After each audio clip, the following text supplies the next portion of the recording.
एक बार पुनः आपका हार्दिक स्वागत है आपके अपने YouTube चैनल पे, जहाँ पे आप तिलक इंटर कॉलेज का अर्धवार्षिक परीक्षा गणित कक्षा 11 का प्रश्न पत्र हल कर रहे हैं और संभवतः आपको इससे लाभ हो रहा होगा। और अगर आप इससे लाभान्वित हैं, आप ऐसे वीडियो देखना चाहते हैं तो चैनल को शेयर करें, सब्सक्राइब करें, ताकि हमारा भी मनोबल बढ़े और हम आपको ऐसे ही चीज़ें, ऐसे ही टॉपिक्स पढ़ाते रहें, आपको कई पेपर्स हल करके देते रहें। लेकिन यह क्लास, यह वीडियो आप तभी देखें यदि आपके अभिभावक या आपके पेरेंट्स आपको अनुमति प्रदान करें, अन्यथा यह वीडियो आपके लिए नहीं है। आप जिस माध्यम से पढ़ते हैं वो माध्यम आप इस्तेमाल कर सकते हैं। तो देखिए, प्रश्न जो कि नवा प्रश्न है, जिसमें 2 प्रश्न दे रखे हैं, यह आपको हल करना है। तो पहला प्रश्न जो नवे का पार्ट है, क्या है, एक गुणोत्तर श्रेणी है, उसमें एस टी और कुछ इस तरीके से चीजें दे रखी हैं। तो आप देखो, एक गुणोत्तर श्रेणी है, गुणोत्तर श्रेणी के कुछ पदों का योग दे रखा है, कुछ पदों का योग दे रखा है। गुणोत्तर श्रेणी में कुछ पदों, n पदों का योग, कोई गुणोत्तर श्रेणी है, जीपी है, उसमें n पदों का योग, n पदों का योग, n पदों का क्या, n पदों का योग दे रखा है s, n पदों का गुणनफल, n पदों का क्या, गुणा, n पदों का गुणा, n पदों का गुणा दे रखा है p, और n पदों का रेसिप्रोकल का गुणा, मतलब क्या दे रखा है, व्यक्तकों का गुणा, व्यक्तक्रमों का योग, व्यक्तक्रमों का योग दे रखा है r।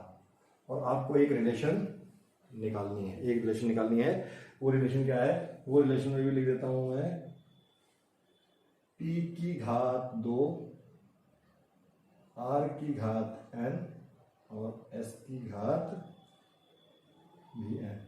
ये आपको हल करके निकालना है। बड़ा ही आसान सवाल है, देखने में कठिन लग रहा है। तो चलो, जब कोई चीज समझ में ना आए तो बेसिक पे आ जाना चाहिए। तो मान लेते हैं क्या मान लेते हैं, a comma a r square comma a r cube, और यहाँ पे क्या आएगा, A R n minus 1।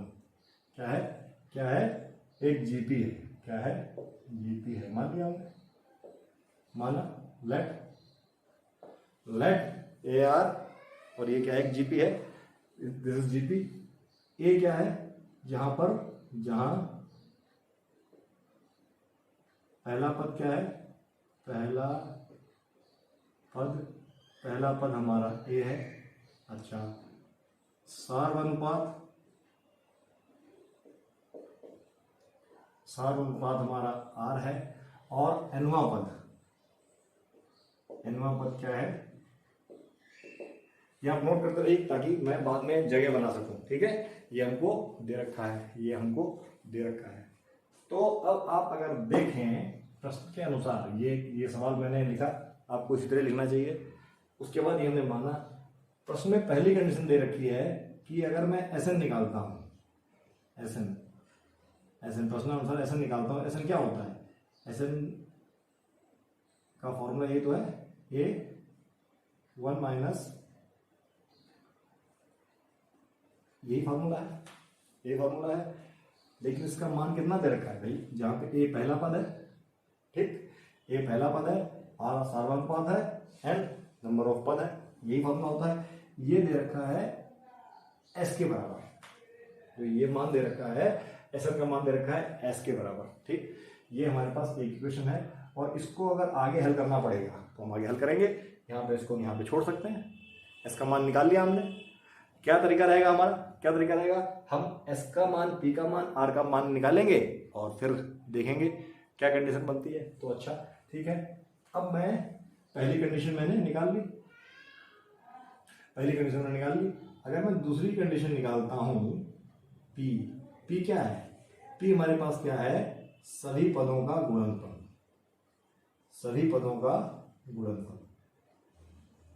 n पदों का गुणनफल। इसके आगे में क्या आएगा, ए आर n माइनस 1। ये जितने हैं इनका सबका गुणनफल है। तो ये कितने पद हैं, n पद हैं। a कितनी बार गुणा हो रहा है, a कितनी बार गुणा हो रहा है, a कितनी बार गुणा हो रहा है, a कितनी बार गुणा हो रहा है, n बार, n बार। और r कितनी बार गुणा हो रहा है, r यहाँ तो है नहीं, यहाँ पे है r into r square into r cube into यहाँ पे r की पावर n-1। तो a तो n बार गुणा हो रहा है तो a की घात n, और r भी तो गुणा हो रहा है, लेकिन r कितनी बार गुणा हो रहा है, ये जीरो नहीं लगाएंगे इसके ऊपर, जीरो तो हम आगे लगा सकते हैं, ये लगा सकते हैं हम लोग इस तरीके से, क्योंकि n पद हैं लेकिन r की घात कितनी है, n-1 तक ही है। तो ये एक हमें समांतर श्रेणी बन गई, और इसको अगर मैं हल करूंगा तो a की पावर n, और ये क्या आएगा मेरे पास, n-1/2। ये समांतर श्रेणी है, क्या है, समांतर श्रेणी है, जहां पर पहला पद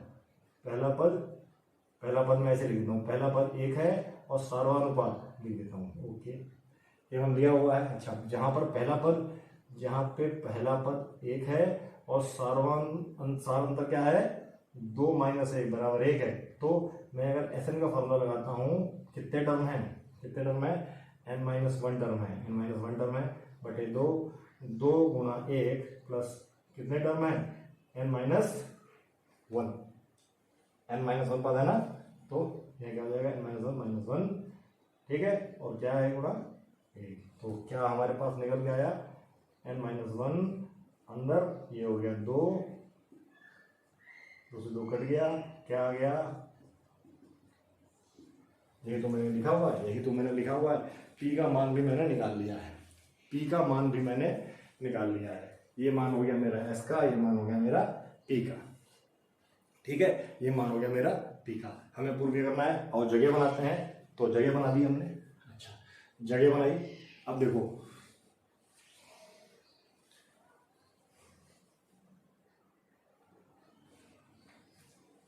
अब अगर मैं r व्युत्क्रमों का योग करता हूं तो देखो a का व्युत्क्रम क्या है, क्या लिखा है, a का व्युत्क्रम क्या है, व्युत्क्रम रेसिप्रोकल,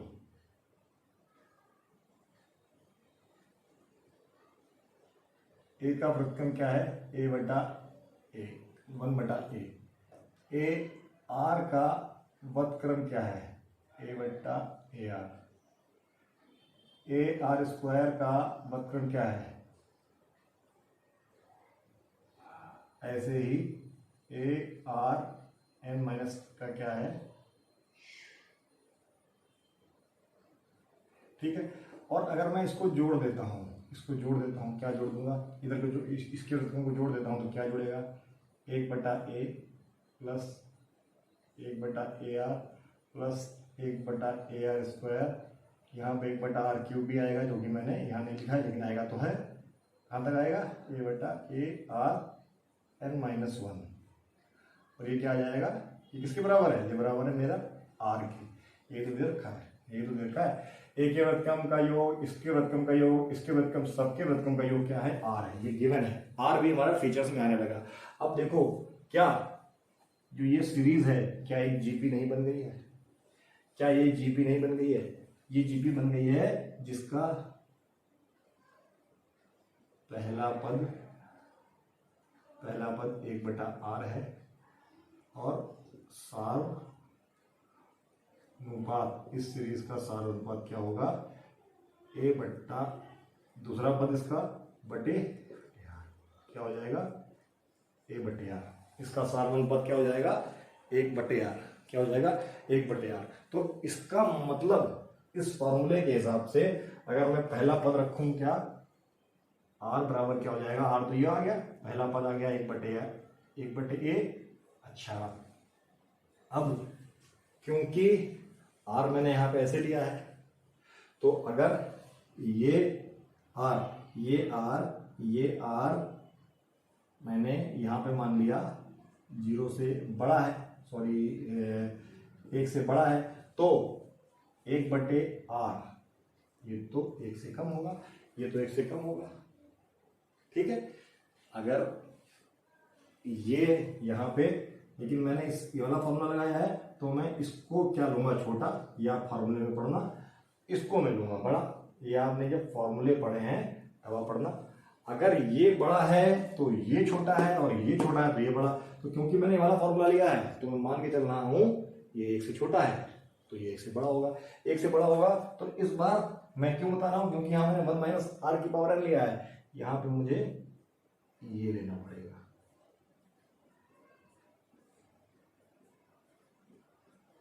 ये लेना पड़ेगा, और जब मैं इसको हल करूंगा तो देखो ये तो चला जाएगा नीचे, ये चला गया नीचे, और क्या आया, ये आया मेरे पास 1 माइनस आर की पावर एन बटे आर की पावर एन। ठीक, अच्छा ये क्या आया 1 माइनस आर बटे आर, और ये आर जो 1 बटा ए है, ये इसको मैं कैसे लिख सकता हूँ, ये जो ए है यहाँ पे आ जाएगा, इस तरीके से आ जाएगा, इस तरीके से आ जाएगा। तो क्या चीज़ें हमारे पास बन के आने वाली हैं, देखो क्या चीज़ें हमारे पास आने वाली हैं। आर का मान मैं डायरेक्ट लिख सकता हूँ, तो ये आर से आर, जगह ये आर से आर कटेगा, ये आर, और इससे ये आर कट के क्या आ जाएगा n माइनस 1, और क्या बचेगा 1 माइनस आर और 1 माइनस आर एन, ये इतना बचेगा। आप देखो भाई, ये आर है और ये एन है, ये नीचे आएगा ये ऊपर जाएगा। मैं यहाँ को लिख देता हूँ, अच्छा ये लिखता हूँ आर की पावर एन और ये लिखता हूँ आर, तो ये क्या पावर माइनस जब होगी तो ये ऐसे नहीं आ जाएगा।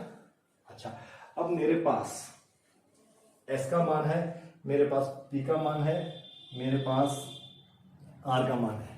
इस मान को मैं, इन मानों को मैं आपस में यूज करके, इन मानों को मैं यूज करके जो रिलेशन प्रूव करनी है, जो रिलेशन प्रूव करनी है, ये रिलेशन प्रूव करनी है, इस रिलेशन को मैं दिखाऊंगा।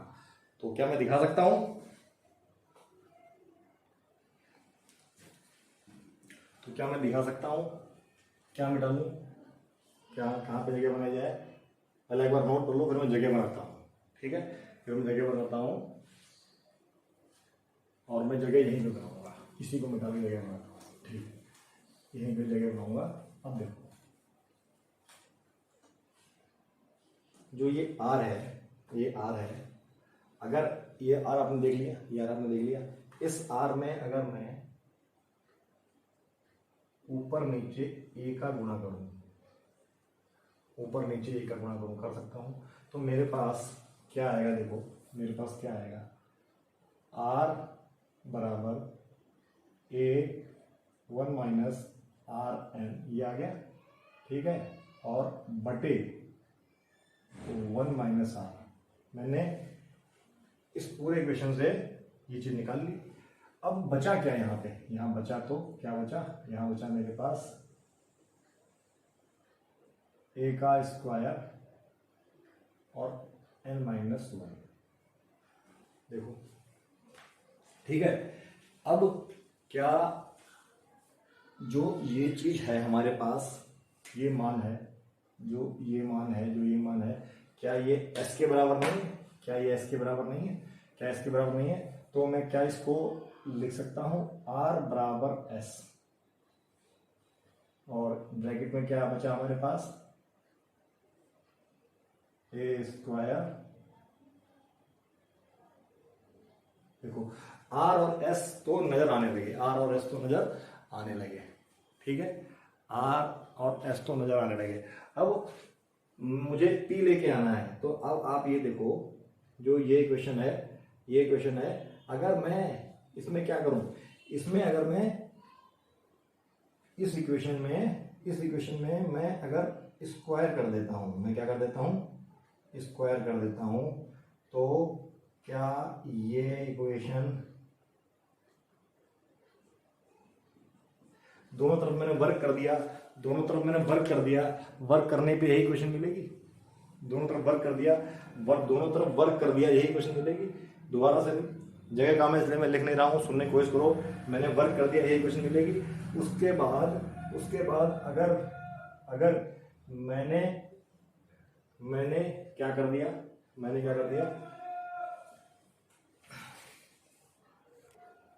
हाँ, भाई मार्केट में रहते हैं, कोई दुकानदार सब्जी बेचने आ जाता है, कोई ठेले वाला आ जाता है, तो वीडियो पॉज करना पड़ता है, ठीक है। अच्छा, तो मैंने इसको वर्क कर दिया तो ये चीज़ आ गई, अगर मैं अब इसको क्या ऐसे लिख सकता हूँ, ए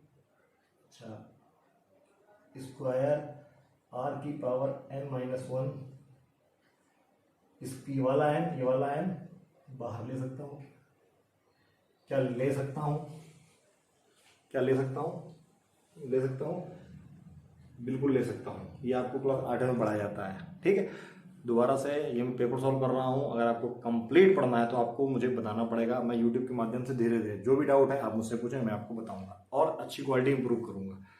लेकिन आप चैनल को शेयर करें, सब्सक्राइब करें और मन बनाएं कि आपको इस माध्यम से पढ़ना है कि नहीं। जो बच्चे मेरे साथ हैं, जो लोग मेरे साथ हैं, अगर एक हमारी टीम बिल्ड हो पाई तो हम काफ़ी आगे तक पढ़ाएंगे और अच्छे क्वेश्चंस लगाएंगे, ठीक है। तो ये हमारे पास आ गया, ये चीज़ हमको यहाँ पे दिखने लगी है, लेकिन ये n है, तो अगर मैं अब यहाँ पे इस इक्वेशन पे, क्योंकि हर चीज साथ में चल रही है, या तो मैं यहाँ पे इसका nth रूट ले लूँ, या तो मैं यहाँ पे इसका nth रूट ले लूँ, या तो मैं इसका nth रूट ले लूँ, या मैं n की पावर चढ़ा दूँ दोनों तरफ, चढ़ा दूँ। नीचे लिखता हूँ थोड़ा, n की पावर दोनों तरफ चढ़ाने पे, n की पावर दोनों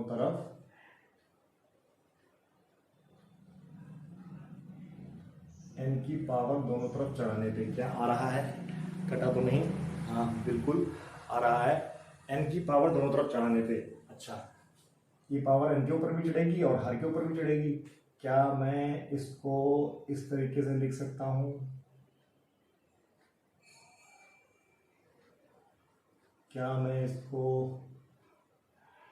इस तरीके लिख सकता हूँ। और ये p स्क्वायर ही तो है, ये मेरा p स्क्वायर ही तो है, और अब ये p यहाँ पे जाएगा r की power n, p square s की पावर n। क्या हमको ये प्रूव नहीं करना था? बहुत अच्छा सवाल है जो कि बड़ा आसान, मैं आशा करता हूँ मैंने आपको समझा ये समझा पाया और आप समझ गए तो मेरे लिए खुशी की बात है। तो बढ़ते हैं इस प्रश्न पत्र के आखिरी सवाल पे।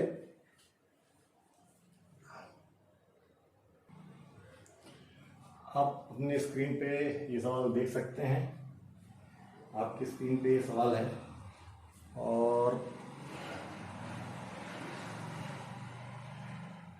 इस सवाल को हमको हल करना है। तो ये सवाल कैसे हल होगा, आइए देखते हैं। देखो, ये सम्मिश्र संख्या का हल है। इसमें हमको वास्तविक पार्ट और काल्पनिक पार्ट बताना है, जो यहाँ पे देखना असंभव लग रहा है, लेकिन संभव करते हैं इसको कैसे। पहले हम ब्रैकेट सॉल्व करेंगे तो सबसे आसान तरीका 1 माइनस 4i ये हुआ, तो माइनस, मैं आशा करता हूँ ये आपको समझ में आया होगा, सिंपल जोड़ना घटाना है। अच्छा, ये मैं बाद में लिख लूँगा। तो ये क्या हुआ, जब मैं इसको मल्टीप्लाई करूँगा, एक से एक का मल्टीप्लाई हुआ 1, एक से i का मल्टीप्लाई हुआ i, फिर माइनस 4i और माइनस 4 का i का स्क्वायर, ठीक है, 4i का स्क्वायर, ये आपको मिला। ऊपर क्या है, जब ब्रैकेट खुलेगा 1 प्लस कोई भी स्टेप अगर आपको नहीं आया है तो आप मुझसे कमेंट में बता सकते हैं, मैं आपको चीज़ बताऊंगा। अच्छा, ये क्या है, -1 से 1 कट गया, i से ये जुड़ गया, ये क्या आंसर आ गया मेरा 5i, जबकि 1 और ये क्या है, ये इसको मैं लिख सकता हूँ 4। कैसे, कोई बता सकता है क्या? आई से 4i माइनस हुआ, क्या आंसर आएगा 4i। ये 4 नेक्स्ट स्टेप में जुड़ के क्या आ जाएगा 5 माइनस 3i, जबकि ब्रैकेट के बाहर क्या इंतजार कर रहा है 3 माइनस 4i। आप इसको ऐसे हल करते हैं तो आप यहां लिखते रहें, ठीक है, ऐसा नहीं है तो लिखना पड़ेगा, या बिल्कुल ही अलग से हल करें। ये मैंने आपको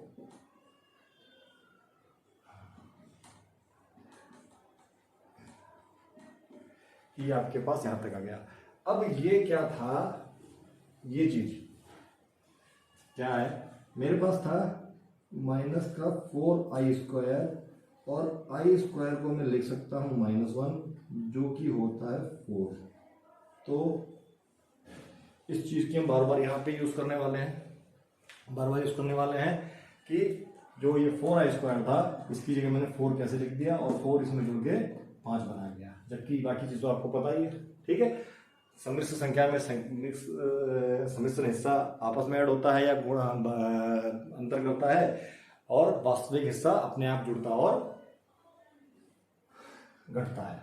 अब हम गुणा करेंगे तो 5 का इसमें गुणा होगा तो आएगा मेरे पास 15i, 5 का इसमें गुणा करूंगा तो मेरे पास आएगा 20i का स्क्वायर, जबकि साइन आएगा माइनस का, ठीक, ओके।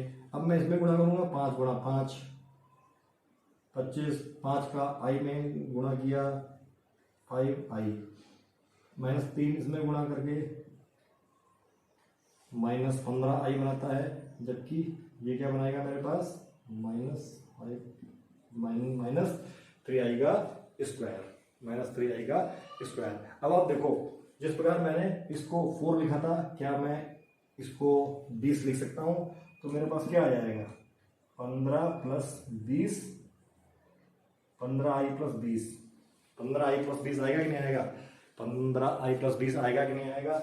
और साथ में ये हो जाएगा 3, तो ये क्या आएगा 3 और ये 28 और माइनस का 10i, ये आएगा कि नहीं आएगा। आई होप आपको ये समझ में आया होगा। दोबारा से माइनस का 20i² को मैंने -1 रखा तो ये हो गया 20 लिखा हुआ है, ठीक है। माइनस का 3i² यहाँ रखा -1, प्लस का 3 25 में जुड़ के बनाता है 28। यहाँ तक ये सवाल आपको समझ में आ गया होगा। अब मैं अभी भी a प्लस IB की फॉर्म में नहीं आया है, तो मैं क्या करूंगा, अब मैं यहाँ पे इस सवाल में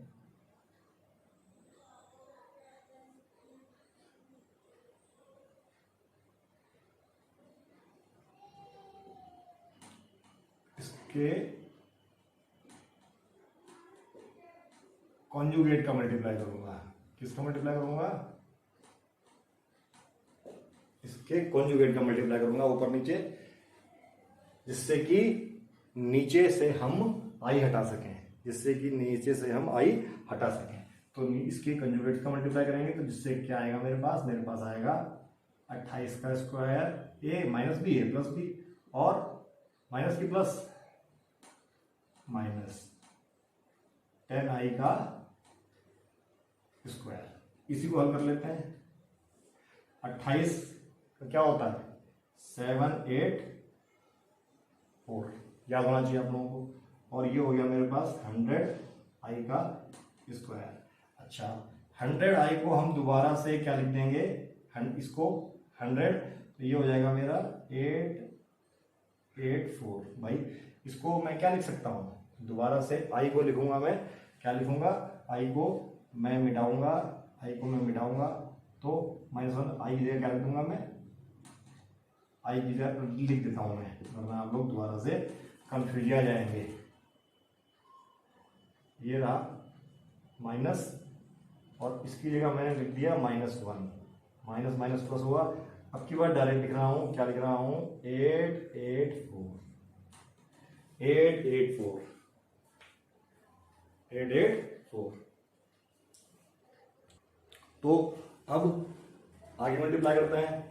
15 में इसका मल्टीप्लाई हुआ 15 ये, तो 28 10 5 10 5 मतलब 420 आई। फिर 20 में इसका मल्टीप्लाई हुआ, कितना हुआ 560 भाई, 256 जीरो लग गया, ठीक। हाँ, उसके बाद 15 में इसका मल्टीप्लाई हुआ, क्या हुआ 150 आई स्क्वायर, और फिर इसका मल्टीप्लाई हुआ 200 आई, ठीक है 200 आई। अच्छा 420 आई और 200 आई कितना हो गया 620 आई। अच्छा अब ये तो है 560, इसको क्या मैं -150 लिख सकता हूँ। आई की जगह में -1 लिख दिया, आई की जगह मैंने -1 लिख दिया, आई की जगह मैंने -1 लिख दिया। तो ये क्या आ गया मेरे पास 620 आई, और इसमें से जो कि घटा तो क्या बचा मेरे पास 410 बचा मेरे पास 410। अब मेरे पास ये यहाँ पे आ गया है, इसको और नीचे में लिख सकता हूँ क्या, इस तरीके से लिख सकता हूँ, इस तरीके से लिख सकता हूँ। अब मैं इसको सफल करता हूँ तो मैं लिख सकता हूँ 410/884 प्लस आई 620/884। आप इसको और काट सकते हैं, आप इसको और काट सकते हैं, ये आपके ऊपर है आप इसको कितना काटते हैं। ये मान हो गया हमारे पास ए का, और ये मान हो गया हमारे पास ए का, और ये मान हो गया हमारे पास बी का, ठीक है। तो ए और बी के मान आपने देखे, हमने कितनी आसानी से निकाले। यहाँ पर हमारा जो प्रश्न पत्र हल है वो हल हुआ।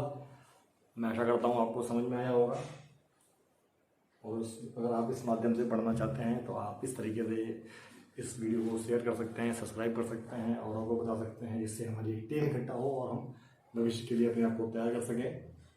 तो इस आशा के साथ आपको मेरा ये प्रयास पसंद आया होगा।